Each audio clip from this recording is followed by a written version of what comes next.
Si vous souhaitez louer un appartement en France, vous avez statistiquement 26% moins de chances, ne serait-ce que de visiter un logement si vous vous appelez Mounir, Karim ou Mohamed, que si vous vous appelez Frédéric ou Sébastien. Une discrimination évidente et établie cette fois de manière scientifique par le laboratoire de recherche du CNRS Travail, Emploi et Politique Publique qui publie aujourd'hui une étude sur le sujet. Pour en parler en ligne avec nous, Muriel Boulmier, bonjour. Bonjour. Vous êtes directrice générale du groupe Siliopé et présidente de l'association régionale des organismes sociaux pour l'habitat en Aquitaine.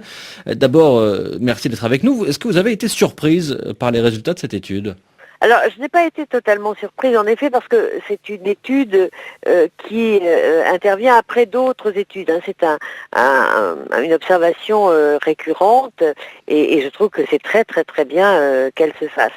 Moi, ce que j'ai vu et qui me rassure quand même, c'est que d'abord, il y a peu de territoires où cette discrimination est vraiment très forte. L'étude en a ciblé quelques-uns, que les grandes villes font moins de discrimination. Et puis après, ce qui me rassure profondément, c'est que dès lors qu'il y a une approche professionnelle et une éthique, ce pourcentage de discrimination diminue.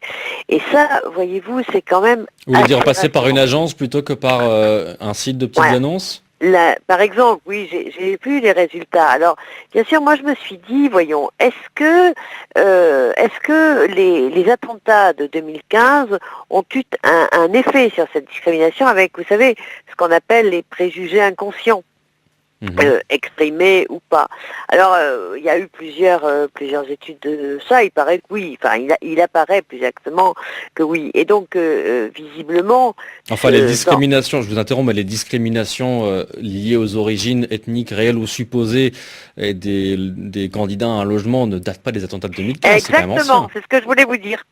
C'est exactement ça que je voulais préciser après, et que comme ces études sont faites depuis longtemps, ça a été un phénomène, un épiphénomène justificatif en quelque sorte, si vous voyez ce que je veux exprimer par là, mais que c'est un fil qui existe depuis fort longtemps, et que je trouve que ce qui permet d'éviter cela, c'est en effet un écran professionnel qui, lui, juge sur dossier et non pas sur prénom.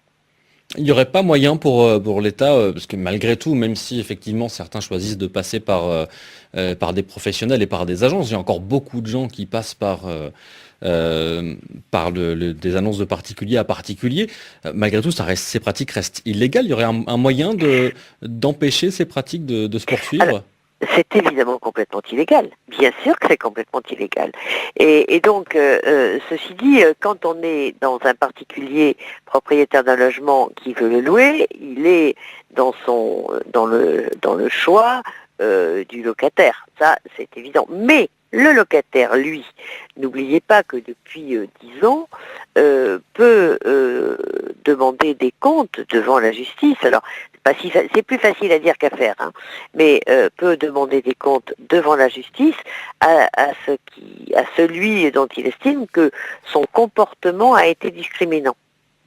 Mais comment est-ce qu'on peut décider ou savoir qu'un comportement est discriminant quand on n'a juste pas reçu de réponse, qui est souvent le cas des personnes concernées ? Oui, c'est évident, c'est pour ça que je vous dis c'est plus facile à dire qu'à faire. J'ai conscience de la limite de mon propos, mais c'est quand même quelque chose de fort.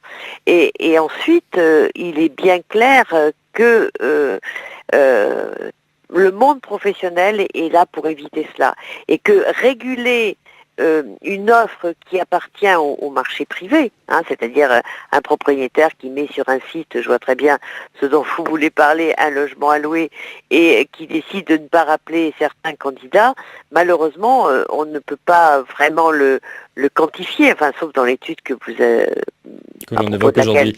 Merci beaucoup Muriel Boulmier d'avoir été avec nous. Je rappelle que vous êtes présidente de l'association régionale des organismes sociaux pour l'habitat en Aquitaine.